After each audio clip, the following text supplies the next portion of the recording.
Pocos conceptos resultan tan familiares y fundamentales en el mundo contemporáneo como el de ciencia.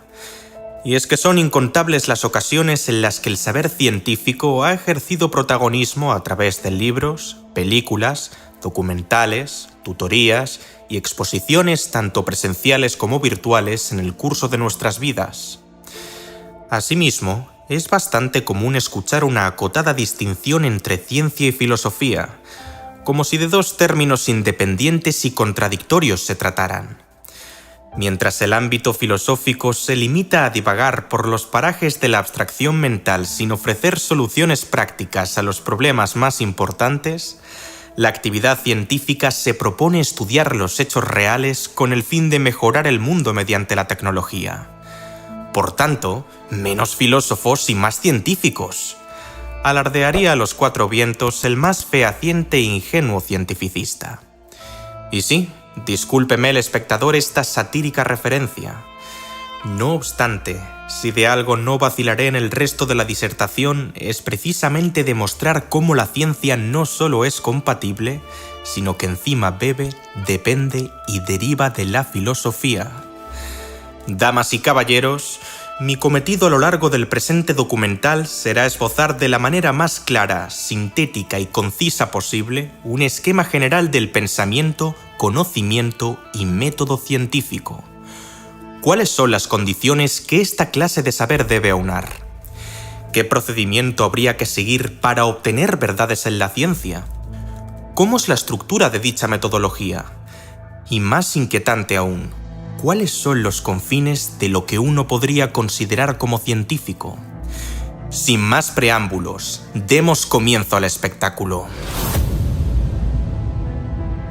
A grandes rasgos, la ciencia es el conjunto de conocimientos sistemáticos comprobables que estudian, explican y predicen los fenómenos sociales, artificiales y naturales, desde los distintos tipos de seres vivos hasta la inmensa variedad de cuerpos celestes, pasando por el movimiento de las partículas, las propiedades de la materia, el funcionamiento del cerebro humano o las transformaciones geográficas acaecidas hace miles de millones de años. De ahí que la filosofía de la ciencia sea la rama que se ocupa de investigar el desarrollo, la evolución, el propósito, la fiabilidad y el alcance de la teoría y práctica científica. Previsiblemente, gran parte de la audiencia estará más o menos familiarizada con una especie de método empleado por plurales disciplinas científicas con miras a adquirir nuevos conocimientos. Así pues, ¿existe acaso una serie de pasos perfectamente repetibles, universales e inmutables a través de los cuales la humanidad va construyendo poco a poco el castillo del saber definitivo? Bueno, comencemos por el principio. La noción misma de método nos remite al griego métodos, cuyo significado es búsqueda, investigación e indagación. Este vocablo se compone del prefijo meta, que significa hacia, y odos, que significa vía o camino. Por lo tanto, un método consiste esencialmente en la manera de proceder racional que tiene por objeto lograr un fin determinado, no solo escogiendo los medios convenientes para ello, sino también poniéndolos en práctica a través de una serie de normas y según un orden adecuado, deliberado y consecuente. Sin ir más lejos, ¿cuáles serían tus expectativas si un experto en filología inglesa te presentara un método para mejorar tu inglés? Desde luego, lo último que querrías y esperarías es que dicho sistema estuviera estructurado para aprender francés, alemán o chino. O peor aún, que tu profesor fuese incapaz de pronunciar correctamente las palabras más comunes del idioma.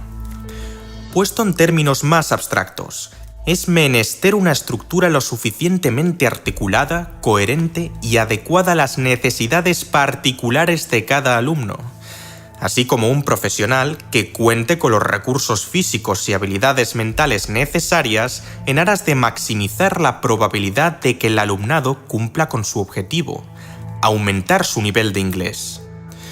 Análogamente, ¿cuál sería la finalidad del método científico? Parece lógico, hacer ciencia, es decir, dar con cito otra vez su definición, nuevos conocimientos sistemáticos comprobables que estudian, explican y predicen los fenómenos sociales, artificiales y naturales. ¿Y qué herramientas se encuentran a disposición de los hacedores de ciencia? Esto es, los científicos. Pues eso es justamente lo que voy a explicar en el resto del vídeo. Bien, hemos de remontarnos al siglo IV a.C. para encontrar el primer tratado sistemático sobre la naturaleza de la investigación científica en la tradición occidental, a saber, los analíticos anteriores y posteriores de Aristóteles. Su punto de partida es la observación pasiva y cuidadosa de los fenómenos naturales. Eso sí, ¿bastaría simplemente con registrar los hechos observados? No. Según el filósofo estagirita, la ciencia o episteme consistía en un conjunto de conocimientos debidamente ordenados y expuestos, tal y como hizo él mismo con su extensa clasificación y descripción taxonómica de animales y plantas. Pero eso no es todo. Además de observar, clasificar y definir, la metodología epistémica requeriría la comprensión y el uso de una lógica de razonamiento para inferir más allá de lo que uno conoce por observación. Es aquí donde entran en juego procesos cognitivos como la analogía y idest, la relación entre dos cosas distintas dada una semejanza entre ellas, la predicción, idest, el pronóstico de un evento con base en hechos pasados y creencias presentes, o la inducción, idest, la elaboración de un juicio o proposición universal a partir de la observación y análisis de hechos y juicios particulares. Con respecto al último, véanse los ejemplos siguientes. Todos los cuervos avistados hasta el momento son negros. Por lo tanto, todos los cuervos son negros. O no se tiene constancia de ningún ser humano que haya superado a la muerte. Por ende, el ser humano es mortal. En efecto, la inducción es el proceso contrario a la deducción. Idest, la inferencia de juicios y hechos concretos a partir de afirmaciones o leyes generales. Verbigracia, todos los cuervos son negros. Ergo, ningún cuervo es blanco y todos los cuervos de este parque natural son negros. O todos los hombres son mortales y Sócrates es un hombre. Ergo, Sócrates es mortal.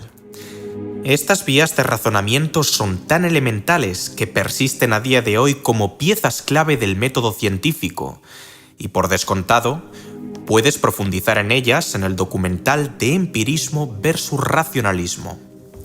Unos cuantos siglos más tarde, Andrónico de Roda recopiló el sistema aristotélico bajo un título que no recibiría hasta el medioevo, Organon. En lo que el oyente guarda este término en su memoria para rescatarlo más tarde, me corresponde proseguir con el siguiente gran salto digno de miramiento, la revolución científica. Y es que el marco de la modernidad de los siglos XVI y XVII protagonizó sustanciales avances tanto en las explicaciones del funcionamiento mecánico, biológico y médico del mundo natural, como en la reflexión sobre las nuevas técnicas y esquemas de pensamiento que abrieron las puertas a dichos cambios revolucionarios. En el año 1543, el matemático y astrónomo Nicolás Copérnico planteó la teoría heliocéntrica en contraposición a la teoría geocéntrica. Grosso modo, su modelo establece que el Sol, y no la Tierra, como se creía en ese momento, se ubica en el centro del universo. Desafiando las autoridades eclesiásticas, él propuso que es nuestro planeta el que gira alrededor de un astro mucho más grande, y a sabiendas de que las nociones del científico polaco-prusiano estaban ganando aceptación, la Iglesia trató de impedir por todos los medios su difusión. Tras hacerse eco del llamado giro copernicano, Galileo Galilei combinó exitosamente la técnica artesanal con el razonamiento lógico-matemático desarrollado por los griegos y la escolástica medieval para dar con un no desdeñable número de hallazgos. Para ser más específicos, él comprimió en proposiciones los diversos fenómenos observados utilizando un razonamiento inductivo. Repito, inducir significa extraer principios generales partiendo de un cuerpo de observaciones concretas, o sea, inferir desde lo particular hacia lo universal. Para empezar, el eminente físico y astrónomo italiano se valió tanto de datos repetibles y ordenados bajo principios matemáticos como de utensilios como las lentes, los astrolabios y las bombas para formular leyes sobre el péndulo, la caída de los cuerpos y el movimiento de los proyectiles. Además, Galileo realizó varios postulados sobre las fases lunares y, por si no fuera suficiente, descubrió 4 satélites en Júpiter, las manchas solares y la Vía Láctea. Para entonces, la física ya había alcanzado el estatus de modelo de ciencia. Sin embargo, quedaría todavía pendiente una batería de aportes filosóficos y metodológicos que sentarían las bases científicas de los próximos años. Por un lado, uno de los críticos más importantes del enfoque aristotélico tomista es el escritor, abogado y filósofo inglés Francis Bacon. Su veredicto estaba claro. La lógica del órgano aristotélico constituye un buen punto de partida, pero necesitamos uno nuevo. ¿Y qué hizo el autor en 1620? Pues publicar el Novum Organum, obra que aborda la dinámica del procedimiento técnico-científico en pos del dominio humano sobre la naturaleza. No, ya no valdría con ejercer cualquier tipo de observación, clasificación y descripción, sino que será necesario observar atenta, paciente, estratégica y activamente los fenómenos naturales, teniendo en cuenta ciertos errores sistemáticos que puedan sesgar la toma de contacto del sujeto observador con el mundo, y aplicar instrumentos experimentales que moldeen los datos recopilados mediante la experiencia sensible para llegar a la conclusión más razonable por inducción. A modo de síntesis, el modelo inductivista baconiano se resume en observar sistemáticamente la naturaleza, proponer una ley modesta que generalice un patrón observado de los casos examinados, realizar más observaciones que confirmen a aquella, y a la postre, proponer otra ley modestamente más amplia para confirmarla con más observaciones mientras se van descartando las que no hayan sido confirmadas. Una vez los científicos se consigan liberar de sus ideas y teorías preconcebidas, argumentaría Francis, descubrirán gradualmente la estructura causal y material de la naturaleza. Por otro lado, otra de las mentes que más se preocupó por el método científico fue el filósofo y matemático francés René Descartes.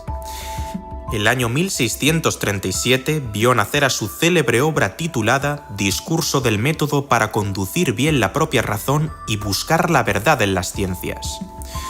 Por ejemplo, 2 de las reglas que él puso en práctica en sus análisis lógicos, geométricos y algebraicos, cuya trascendencia es a todas luces visible, son, cito textualmente, dividir cada uno de los problemas difíciles que examinar en tantas partes como fuere posible y en cuantas requiriese su mejor solución, y no admitir jamás cosa alguna como verdadera sin haber conocido con evidencia que así era.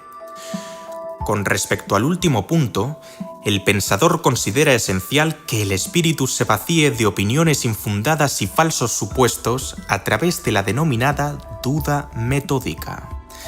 Bien, ¿qué quiere decir dudar metódicamente?